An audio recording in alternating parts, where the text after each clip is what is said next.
Betinho, caiu, não chegou. Você uma vez me disse que tinha um sonho, que um dia você ia acordar e tinham descoberto a cura da AIDS.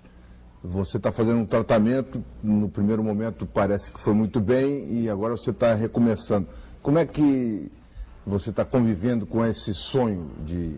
Olha, eu não sonho esse sonho especificamente para mim, né? Eu não sei se eu vou estar vivo no dia da cura, mas que a cura vem, vem.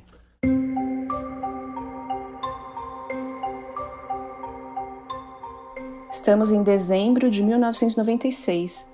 O programa Roda Viva entrevistava Herbert de Souza, o Betinho, sociólogo brasileiro, líder de ações contra a pobreza, a fome e as desigualdades sociais. Betinho e seus irmãos Enfio e Chico Mário tinham hemofilia, uma condição genética na qual a pessoa não é capaz de produzir alguns elementos essenciais para a coagulação do sangue.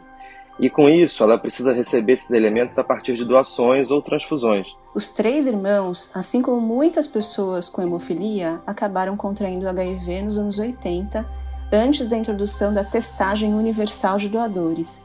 E nesse trecho da entrevista ao programa Roda Viva, Betinho nos fala sobre a esperança, a cura do HIV, que ele infelizmente não pôde testemunhar. Hoje a gente te convida a falar sobre ela, a cura. Esse é o 5º episódio da nossa temporada especial HIV, do Caos à Cura.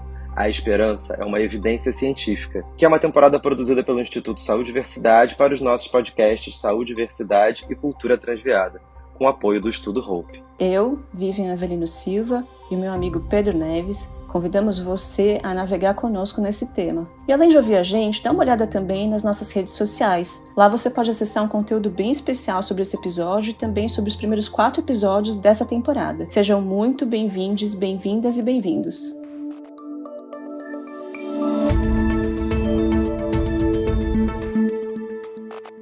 Quem acompanhou os primeiros episódios dessa temporada já entendeu que o HIV causou muito sofrimento e muitas mortes, desde as primeiras descrições de pessoas com AIDS em 1981, e que houve um desenvolvimento científico espetacular no tratamento e na prevenção do HIV nas últimas décadas. Hoje em dia, uma pessoa que vive com HIV e faz tratamento tomando os remédios diariamente é capaz de manter a imunidade em níveis normais. Como falamos nos outros episódios, o tratamento permite que a pessoa vivendo com HIV nunca desenvolva AIDS. Além disso, uma pessoa que vive com HIV, faz tratamento regular e tem o vírus indetectável no sangue há pelo menos 6 meses, não transmite o HIV por via sexual. Indetectável é igual a intransmissível. Mas então, se a gente considerar que cura significa o restabelecimento da saúde, será que a gente poderia dizer que o tratamento que temos hoje para o HIV equivale à cura? Olha só, Pedro, o tratamento que temos hoje é tão bom que dá até uma vontade de pensar dessa forma, como o Esper Calaz, médico infectologista e professor da USP, falou aqui pra gente. Se a gente olhar o que nós temos de tratamento antirretroviral hoje, que é a combinação de 3 remédios, ou até mesmo 2 remédios, uma tomada ao dia, um restabelecimento pleno das atividades do dia a dia, inclusive sexuais, isso pode ser considerado uma cura. E, de certa forma, sim, a gente está muito mais próximo do que é deixa eu abrir e fechar aspas, cura em pessoas que vivem com HIV. Mas, infelizmente, a gente não pode considerar que o tratamento disponível hoje equivale à cura por conta de 2 limitações muito importantes.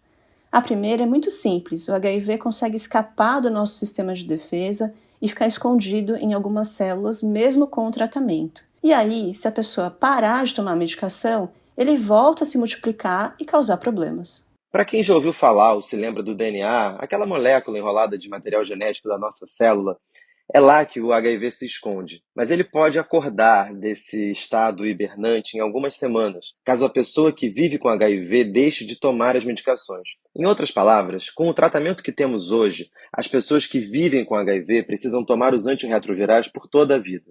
E tomar remédio por toda a vida pode ser bem complicado caso a pessoa tenha efeitos colaterais. Além disso, para muita gente pode ser cansativo ter que fazer um tratamento cronicamente, ainda mais para uma doença cercada de estigma que a pessoa muitas vezes precisa esconder. O segundo ponto que deixa bem claro que o tratamento que temos hoje não é o mesmo que a cura é o fato de que mesmo sobre o tratamento e com o vírus indetectável, as pessoas que vivem com HIV ainda podem ter alguns problemas de saúde. A gente sabe que o HIV tem tratamento e que o tratamento hoje é muito melhor do que era antigamente, mas a gente sabe também que existem alguns desfechos de saúde que, mesmo quando uma pessoa que vive com HIV está em tratamento, eles ainda podem acontecer numa pessoa. Exemplos que eu posso dar aí: uma pessoa pode, por exemplo, ter mais chances de desenvolver pressão alta, ou diabetes, ou osteoporose. Existem até mesmo alguns tipos de cânceres que podem ser mais frequentes em pessoas que vivem com HIV. Quando uma pessoa que vive com HIV faz o tratamento adequado, esses problemas de saúde que eu acabei de citar, eles se reduzem bastante, mas quando comparado com a população geral, ainda assim existe uma incidência um pouco maior.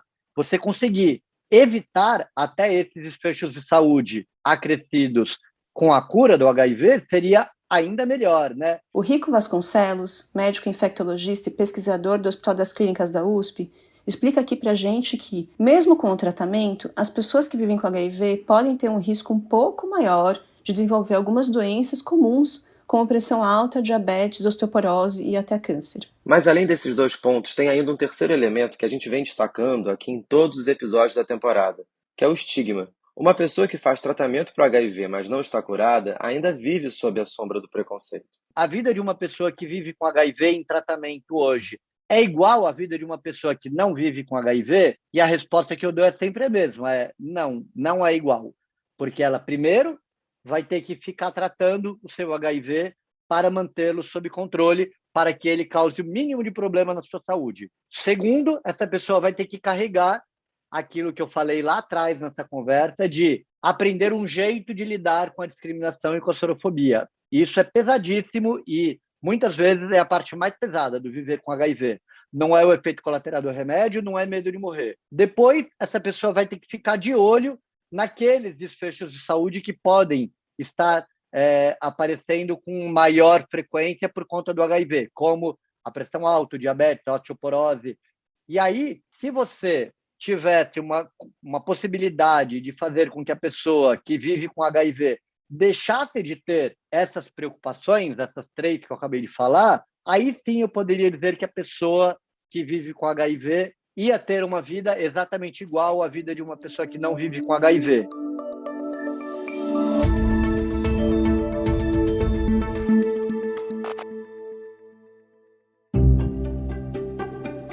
Meu nome é Timothy Ray Brown e eu sou a primeira pessoa curada do HIV. Eu recebi o diagnóstico do HIV em 1995 e depois de começar o tratamento, passei a levar uma vida normal. Isso durou 10 anos. Um dia eu me senti muito exausto e na investigação recebi o diagnóstico de um câncer no sangue, chamado leucemia. Fiz a quimioterapia e o câncer parecia ter sido curado, mas um ano depois ele voltou. O médico indicou dessa vez um transplante de medula óssea para tratar a minha leucemia. Eu tive a sorte de ter vários doadores de medula compatíveis, inclusive um que tinha a mutação delta 32 CCR5. CCR5 é uma proteína que atua como um portão de entrada para o HIV invadir nossas células. Sem ela, o HIV não consegue entrar. O dia do transplante foi o meu renascimento. Eu parei de tomar os medicamentos antirretrovirais e o HIV não voltou nunca mais. Mas eu não quero ser a única pessoa do mundo curada do HIV. Quero dedicar minha vida para apoiar as pesquisas sobre a cura. Antes de se tornar uma figura pública, o Timothy Ray Brown ficou conhecido no mundo inteiro como o paciente de Berlim, e o caso dele foi considerado uma prova de conceito de que era possível curar o HIV. Ele escreveu em 2015 esse relato que a gente traduziu e adaptou da revista científica AIDS Research on Human Retroviruses. Ele é a pessoa tida por ter sido a primeira curada da infecção pelo HIV, depois de ter desenvolvido uma leucemia.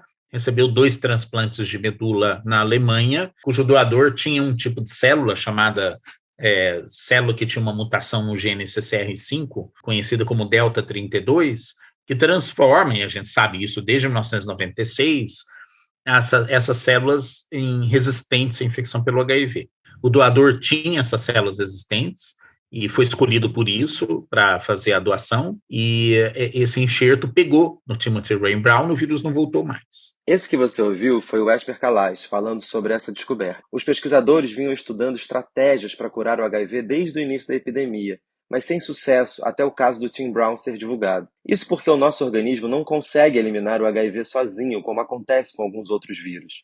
E como falamos antes, o HIV consegue se esconder dentro de algumas células, em um estado dormente, que pode acordar assim que a pessoa interromper o tratamento. O que os médicos fizeram com o Tim Brown foi trocar os glóbulos brancos originais dele, que tinham HIV escondido, por células novas de um doador, que tinha uma mutação. E essa mutação fazia com que as células novas fossem resistentes à entrada do HIV. Esse processo de troca foi feito com o transplante de medula óssea. E só foi indicado por causa da leucemia recidivada que o Tim Brown tinha. É um procedimento de alto risco, que só pode ser feito em situações muito específicas. Ele não é usado como método de cura do HIV, mas sim como tratamento de leucemias e linfomas. Outras pessoas que vivem com HIV e que tiveram leucemia ou linfoma com indicação de transplante de medula óssea também receberam doações com essa mutação. 40 anos depois do início da epidemia de HIV, a ciência avança para a cura da doença. Os cientistas confirmaram o 4º caso no mundo de remissão para o HIV com transplante de células-tronco. O paciente tem 66 anos e é o mais velho do mundo a se curar da doença com esse tipo de tratamento. Ele recebeu um transplante para tratar uma leucemia, mas o doador tem uma condição rara e suas células são mais resistentes ao vírus HIV. 3 anos depois do transplante, o paciente está curado da leucemia e da AIDS. Hoje, na verdade, já temos 5 casos de cura do HIV com essa estratégia. O Esper nos conta aqui um pouco sobre a inspiração que ele teve com o Tim Brown, um pouco antes da morte dele por recidiva de leucemia. Se hoje você pergunta, HIV tem cura? A resposta é sim, porque nós temos pelo menos o caso dele e o segundo caso na Inglaterra, que passou pelo mesmo tipo de procedimento. O Tim Ray Brown passou de 10 anos sem ter vírus detectável no corpo, mesmo com todas as tentativas de verificação se o vírus estava lá ou não. E ele estava nesse encontro nos Estados Unidos, que eu participei, para dar o testemunho dele. E essa palestra foi comovente para todo mundo. Todos os pesquisadores lá, tinham muitos com lágrimas nos olhos ouvindo ele falar, porque foi, do jeito dele, uma forma de entusiasmar todo mundo que estava lá presente, que valia a pena o que a gente estava fazendo. A gente também teve o privilégio de entrevistar o Adam Castilheiro, que ficou inicialmente conhecido como London Patient e foi a 2ª pessoa do mundo a ser curada do HIV. Você vai ter acesso a essa entrevista completa em breve. Eu não vou dar muito spoiler aqui, mas o Adam me contou uma coisa que eu nunca tinha parado para pensar. Você já pensou como deve ser a sensação de poder parar de tomar uma medicação para uma doença tão cheia de estigma? Uma medicação que você já vinha usando há muitos anos e que era a sua maior segurança para não adoecer e não transmitir o HIV? O Adam me contou que depois do transplante, o momento de parar os remédios foi muito simbólico para ele. E ele decidiu parar no dia do seu aniversário, como um presente mesmo. Essa fala dele me arrepiou.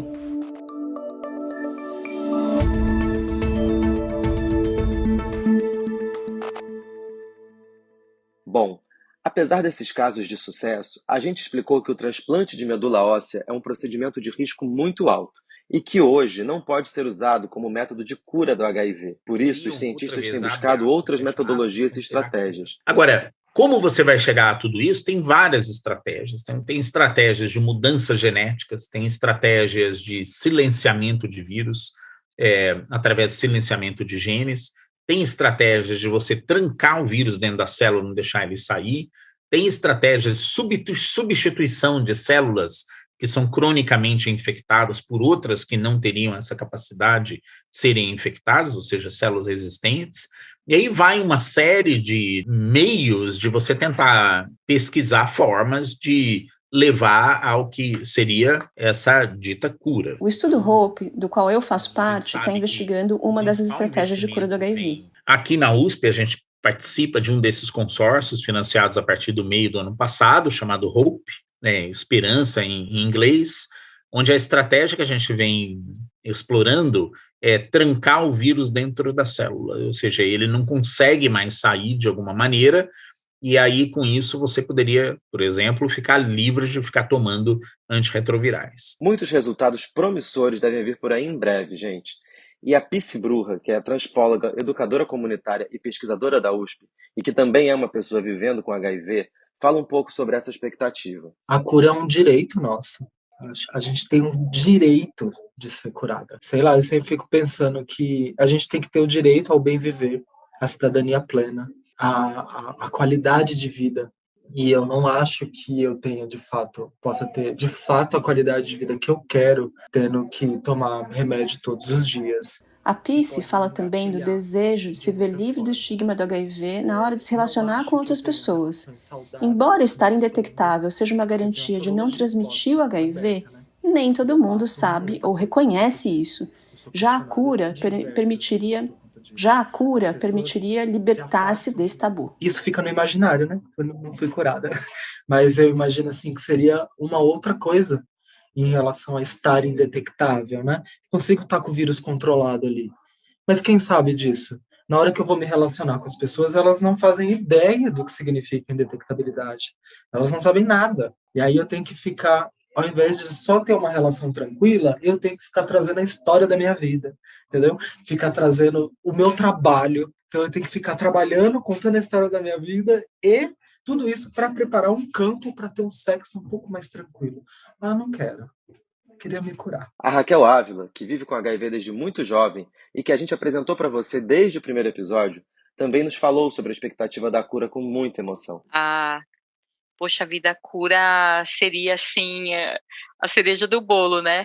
Uma vez eu vi uma repórter, eu não sei se era aniversário dela ou completando não sei quantos anos de carreira, e aí o cara perguntou para ela assim, qual é a notícia que no seu coração você mais gostaria de dar? Qual é a notícia que mais você gostaria de dar? Aí ela disse assim, a melhor notícia que eu poderia dar é, encontramos a cura para o HIV. Entendeu? Eu sou muito grata pela minha vida. Sou muito grata pelo crescimento da ciência nesse aspecto, óbvio. Das tantas possibilidades que tem hoje que não tinham naquela época. Eu sou muito grata, porque eu fui muito bem tratada e sou muito bem tratada. Porque os medicamentos não me incomodam tanto quanto era antes. Mas se eu recebesse essa notícia, eu ia ficar feliz por mim, mas eu ia ficar mais ainda pelas gerações que estão vindo, sabe? O meu amigo falou lá atrás, daqui 10 anos, Rax, daqui 10 anos. Eu falei, é muito tempo. Passou 30, mas eu ainda tenho esperança de viver para ouvir essa notícia. Mas o Rico ressalta pra gente uma reflexão super importante. Escuta aqui. Não é por a gente pensar que tem gente pesquisando por cura que as pessoas que vivem com HIV precisam esperar a cura chegar para começarem a viver. A vida é agora. A gente já tem um tratamento bacana, um tratamento que consegue controlar o HIV de maneira eficaz, que consegue restabelecer a saúde e qualidade de vida dessa pessoa enquanto ela estiver fazendo o tratamento, e é agora que ela tem que viver. E nas palavras do Betinho, escutem esse texto de 1994 que continua absolutamente contemporâneo. A mais importante de todas as mudanças, no entanto, é que hoje pode-se dizer que a AIDS ainda não tem cura, mas poderá ter. Que a AIDS é curável e que a cura ou o controle da doença é uma questão de tempo. A esperança não é um ato de irracionalidade. É uma esperança que anda de braços dados com a vida e com a solidariedade. Viver sob o signo da morte não é viver. Se a morte é inelutável, o importante é saber viver. E para isso, é importante reduzir o vírus da AIDS à sua real dimensão.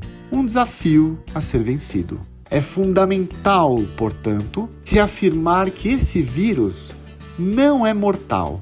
Mortais somos todos nós. Isso sim é o inelutável e faz parte da vida.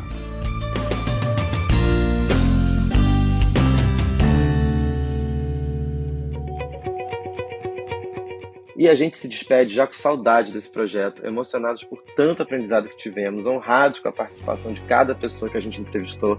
E ficou um gostinho de quero mais, né, gente? Quem sabe esse assunto volta por aí. É isso aí, Pedro. Eu adorei também participar. Esse foi HIV do Caos à Cura.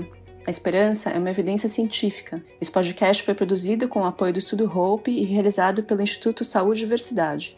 A idealização foi minha, Vivian Avelino Silva, com apresentação, roteiro e pesquisa por mim e pelo Pedro Neves. As entrevistas foram realizadas por mim e Salo Ciasca E a pós-produção é da Baioc Conteúdo, com Luiz Fujita na coordenação e Amanda Hatsiri Newman Costa na edição e finalização. Nesse episódio, você ouviu áudios de Jesper Calas, Rico Vasconcelos, Pici Bruja, Raquel Ávila, TV Cultura, CNN Brasil e leituras dramatizadas feitas por Salo Ciasca. Obrigada por ouvir a gente. Se curtiu? Compartilhe com outras pessoas que podem se interessar. Venha também conhecer as outras temporadas do nosso podcast Saúde, Diversidade e Cultura Transviada. Deixe seus comentários pra gente, participe através das nossas redes sociais.